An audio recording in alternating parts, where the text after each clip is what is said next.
শীত পড়তে না পড়তেই ভ্রমণপ্রিয় বাঙালি কিন্তু ঝোলা কাঁধে টুকটাক বেরিয়ে পড়েছে।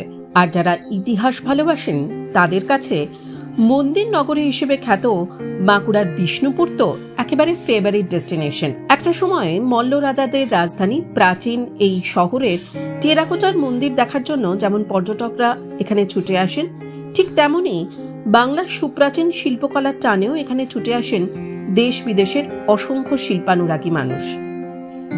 খুবই অসাধারণ, মানে এখানে না আসলে বুঝতাম না যে এত রিচ ইতিহাসের একটা কালচার সবকিছু রয়েছে। এই সময়ে টেরাকোটার কাজের উপরে আমার নিজেরও একটা অনেক দিনের আগ্রহ। আমি অন্য অনেক জায়গায় টেরাকোটার কাজগুলো দেখেছি এবং বিষ্ণুপুরে এসে পরে আমি বিষ্ণুপুর ঘরানার যে কাজগুলো, বিষ্ণুপুর ঘরানাতে এই কাজগুলো সব জায়গায় দেখা যায় না টেরাকোটা কাজে, সেই জন্য এখানে আমি ভিজিট করতে এসেছি।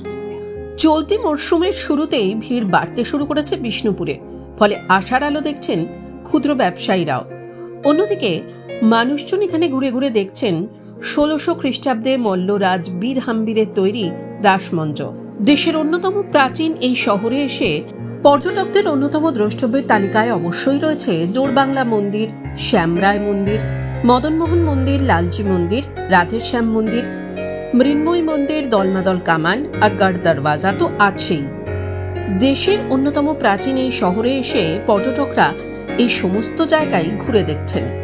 অন্যদিকে পর্যটকদের পা পড়তে না পড়তেই পৌর প্রধান বলছেন জায়গা পরিচ্ছন্ন রাখার কথা ভেবে তারা দিনরাত এক করে সাফাইয়ের কাজ করছেন।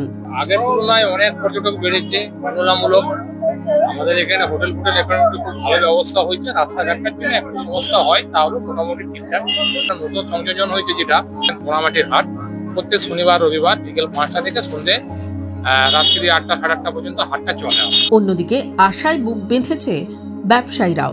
দীর্ঘ খরা কাটিয়ে এই পর্যটন মরশুমে তাদের কিছু বাড়তি রোজগার হবে, এই আশাতে রয়েছেন তারাও। আশায় থাকে যে এখন যা হচ্ছে হোক, সিজনে আসছে কিছু একটা হবে, তো ওই জন্য মানে আশায় আছে। প্রচুর টাকার মাল তোলা আছে। টাইমস নাও খবর।